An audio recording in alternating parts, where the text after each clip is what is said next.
بسم اللہ الرحمن الرحیم۔ سب سے افضل روزے صوم داؤد ہیں۔ وہ ایک دن روزہ رکھتے ہیں اور ایک دن افطار کرتے ہیں۔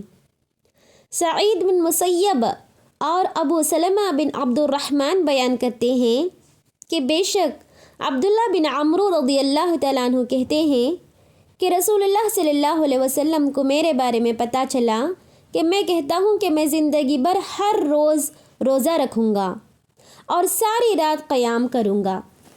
آپ نے مجھ سے پوچھا، میں نے آپ سے عرض کیا میرے ماں باپ آپ پر قربان ہوں، واقعی میں نے یہ بات کہی ہے؟ تو آپ صلی اللہ علیہ وسلم نے فرمایا، تو اس کی طاقت نہیں رکھ سکے گا۔ تو نفلی روزے رکھ بھی اور چھوڑ بھی، رات کو قیام بھی کر اور سو بھی۔ ہر مہینے میں 3 روزے رکھا کرو، کیونکہ ہر نیکی کا ثواب 10 گنا ملتا ہے۔ 3 روزوں سے مہینہ بھر کا ثواب مل جائے گا۔ اس طرح یہ زمانہ بھر کے روزوں کے برابر ہو جائیں گے۔ میں نے عرض کیا، جناب میں اس سے زیادہ کی طاقت رکھتا ہوں۔ تو آپ صلی اللہ علیہ وسلم نے فرمایا، 1 دن روزہ رکھ، 2 دن افطار کر۔ میں نے عرض کیا، میں اس سے بھی زیادہ طاقت رکھتا ہوں۔ تو آپ صلی اللہ علیہ وسلم نے فرمایا، 1 دن روزہ رکھ، 1 دن چھوڑ۔ یہ داؤد علیہ السلام کے روزے ہیں اور وہ سب سے افضل روزے ہیں۔ تو میں نے عرض کیا، میں اس سے زیادہ طاقت رکھتا ہوں۔ تو آپ صلی اللہ علیہ وسلم نے فرمایا، اس سے افضل کوئی نہیں۔ بخاری شریف کی سابقہ حدیث میں ہے کہ عبداللہ بن عمرو بڑھاپے میں کہا کرتے تھے کہ کاش میں نبی کریم صلی اللہ علیہ وسلم کی دی ہوئی رخصت کو قبول کر لیتا، یعنی ہر مہینے میں 3 روزے رکھنا۔ تخریج صحیح البخاری۔ عبداللہ بن عمرو رضی اللہ تعالی عنہ رسول اللہ صلی اللہ علیہ وسلم سے بیان کرتے ہیں کہ اللہ کو تمام روزوں میں سے صوم داؤد محبوب ہیں، اور اللہ کو تمام نمازوں میں سے صلاۃ داؤد محبوب ہیں۔ وہ آدھی رات سوتے تھے اور رات کا تیسرا حصہ قیام کرتے تھے، اور پھر رات کا چھٹا حصہ سوتے تھے، اور وہ 1 دن روزہ رکھتے تھے اور 1 دن افطار کرتے تھے۔ تخریج صحیح مسلم۔ 10 محرم اور یوم عرفہ کے روزے کی فضیلت۔ ابو قتادہ رضی اللہ تعالیٰ عنہ بیان کرتے ہیں کہ ایک آدمی نبی کریم صلی اللہ علیہ وسلم کی خدمت میں آیا تو اس نے عرض کیا، آپ کیسے روزے رکھتے تھے؟ تو آپ سوال کے انداز پر ناراض ہوئے۔ جب عمر رضی اللہ تعالیٰ عنہ نے آپ کی ناراضگی کو دیکھا تو فرمایا، ہم اللہ کے رب، اسلام کے دین اور محمد صلی اللہ علیہ وسلم کے نبی ہونے پر راضی ہیں۔ ہم اللہ اور اس کے رسول صلی اللہ علیہ وسلم کی ناراضگی سے اللہ کی پناہ مانگتے ہیں۔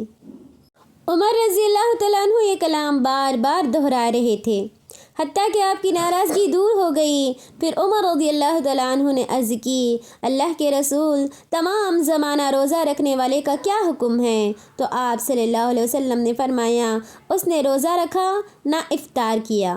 عمر رضی اللہ تعالیٰ عنہ نے عرض کیا، 2 دن روزے رکھنے اور 1 دن افطار کرنے والے کا کیا حکم ہے؟ تو آپ صلی اللہ علیہ وسلم نے فرمایا، کیا کوئی اس کی طاقت رکھتا ہے؟ تو عمر رضی اللہ تعالیٰ عنہ نے عرض کیا، 1 دن روزہ رکھنے اور 1 دن افطار کرنے والے کا کیا حکم ہے؟ تو آپ صلی اللہ علیہ وسلم نے فرمایا، یہ تو داؤد علیہ السلام کے روزے ہیں۔ عمر رضی اللہ تعالیٰ عنہ نے عرض کیا، جناب 1 دن روزے رکھنے اور 2 دن افطار کرنے والے کا کیا حکم ہے؟ تو آپ صلی اللہ علیہ وسلم نے فرمایا، میری خواہش ہے کہ میں اس کی طاقت دیا جاؤں۔ پھر رسول صلی اللہ علیہ وسلم نے فرمایا، ہر مہینے کے 3 روزے اور 1 رمضان کے بعد دوسرے رمضان کے روزے، یہ سارے زمانے کے روزے ہیں۔ یوم عرفہ کے روزے سے میں اللہ سے گزشتہ اور آئندہ 1 سال کے گناہوں کے کفارہ کی امید رکھتا ہوں، اور یوم عاشورہ کے روزے سے میں اللہ سے گزشتہ 1 سال کے گناہوں کے کفارہ کی امید رکھتا ہوں۔ تخریج صحیح مسلم۔ ابن عباس بیان کرتے ہیں کہ میں نے نبی کریم صلی اللہ علیہ وسلم کو عاشورہ کے روزے اور رمضان المبارک کے روزوں سے زیادہ کسی اور دن کے روزے کو فضیلت دیتے ہوئے نہیں دیکھا۔ تخریج صحیح البخاری۔ محرم کے روزوں کی فضیلت۔ ابو ہریرہ رضی اللہ تعالیٰ عنہ سے روایت ہے کہ رسول اللہ صلی اللہ علیہ وسلم نے فرمایا، رمضان کے بعد افضل روزہ اللہ کے مہینے محرم کا روزہ ہے، اور فرض نماز کے بعد افضل نماز تہجد کی نماز ہے۔ تخریج صحیح مسلم۔ رمضان کے بعد شوال کے 6 روزوں کی فضیلت۔ ابو ایوب انصاری رضی اللہ تعالیٰ عنہ بیان کرتے ہیں کہ رسول اللہ صلی اللہ علیہ وسلم نے فرمایا، جس نے رمضان کے روزے رکھے اور اس کے بعد شوال کے 6 روزے رکھے تو یہ سارے زمانے کے روزے رکھنے کے مانند ہے۔ تخریج صحیح مسلم۔ رسول اللہ صلی اللہ علیہ وسلم کے آزاد کردہ غلام ثوبان رضی اللہ تعالیٰ عنہ روایت کرتے ہیں کہ آپ صلی اللہ علیہ وسلم نے فرمایا، جس نے عید الفطر کے بعد 6 روزے رکھے اس کو پورے سال کے روزوں کا ثواب ملے گا، جس نے ایک نیکی کی اس کو 10 گنا ثواب ملتا ہے۔ تخریج سنن ابن ماجہ۔ پیر اور جمعرات کے روزوں کی فضیلت۔ عائشہ رضی اللہ تعالیٰ عنہ بیان کرتی ہیں کہ نبی کریم صلی اللہ علیہ وسلم پیر اور جمعرات کے روزوں کا خاص اہتمام فرمایا کرتے تھے۔ تخریج جامع ترمذی، روایت صحیح لغیری ہے۔ اسامہ بن زید رضی اللہ تعالیٰ عنہ بیان کرتے ہیں کہ میں نے عرض کیا، اے اللہ کے رسول، آپ روزے رکھتے ہیں تو ایسے معلوم ہوتا ہے کہ اب آپ افطار یعنی روزہ ترک ہی نہیں کریں گے، اور آپ روزے افطار کرتے ہیں تو لگتا ہے کہ اب آپ روزہ نہیں رکھیں گے سوائے 2 دنوں کے۔ اگر وہ آپ کے لگاتار روزوں میں آ جائیں تو ٹھیک ہے، ورنہ آپ ان 2 دنوں کا روزہ اہتمام سے رکھتے ہیں۔ آپ نے پوچھا، کون سے 2 دن؟ میں نے عرض کیا، سوموار اور جمعرات۔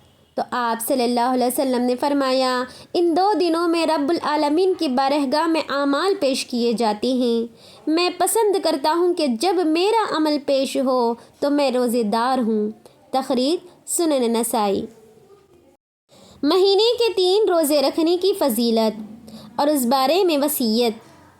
عبداللہ بن عمرو رضی اللہ تعالیٰ عنہ مرفوعاً روایت کرتے ہیں کہ رسول صلی اللہ علیہ وسلم نے ان کو فرمایا، ہر مہینے کے 3 روزے رکھ، چونکہ ایک نیکی کا بدلہ 10 گنا ہوتا ہے، تو اس طرح سارے زمانے کے روزوں کے مانند ہوگا۔ تخریج صحیح البخاری۔ ابو ذر رضی اللہ تعالیٰ عنہ روایت کرتے ہیں کہ میرے حبیب صلی اللہ علیہ وسلم نے مجھے 3 باتوں کی وصیت فرمائی، میں انشاءاللہ ان کو کبھی بھی ترک نہیں کروں گا۔ آپ نے چاشت کی نماز، سونے سے پہلے وتر پڑھنے اور ہر مہینے سے 3 دن روزے رکھنے کی مجھے وصیت فرمائی۔ تخریج سنن نسائی، روایت صحیح ہے۔ ابو ذر رضی اللہ تعالیٰ عنہ روایت کرتے ہیں کہ رسول اللہ صلی اللہ علیہ وسلم نے فرمایا، جس نے ہر مہینے کے 3 روزے رکھے تو یہ زمانے بھر کے روزے شمار ہوں گے۔ بس اللہ نے اپنی کتاب میں اس کی تصدیق نازل فرما دی ہے کہ جو شخص نیک کام کرے گا اس کو اس کے 10 گناہ ملیں گے، ایک دن 10 دن کے برابر ہے۔ تخریج جامع ترمذی۔ تشریح، جب ایک نیکی کا ثواب 10 گنا ملتا ہے تو ہر مہینے کے 3 روزوں کا ثواب پورے مہینے کا ملے گا۔ اس طرح ہر مہینے کے 3 روزے رکھنے سے سال بھر کے روزوں کا ثواب ملے گا، اور ان کے اہتمام اور دوام سے زمانہ بھر کے روزوں کا ثواب ملے گا۔ سعید بن ابی ہند سے روایت ہے کہ مطرف نے بیان کیا ہے کہ عثمان بن ابی العاص رضی اللہ تعالیٰ عنہ فرماتے ہیں کہ میں نے رسول اللہ صلی اللہ علیہ وسلم کو فرماتے ہوئے سنا، ہر مہینے کے 3 روزے اچھے روزے ہیں۔ تخریج سنن نسائی۔ ایام 20 کے روزوں کی فضیلت، یعنی قمری مہینے کے 13، 14 اور 15 تاریخ۔ جریر بن عبداللہ رضی اللہ تعالیٰ عنہ نبی کریم صلی اللہ علیہ وسلم سے بیان کرتے ہیں کہ آپ صلی اللہ علیہ وسلم نے فرمایا، ہر مہینے کے 3 روزے زمانہ بھر کے روزوں کے برابر ہیں، اور ایام 20 ہر مہینے کے 13، 14 اور 15 تاریخیں ہیں۔ تخریج سنن نسائی۔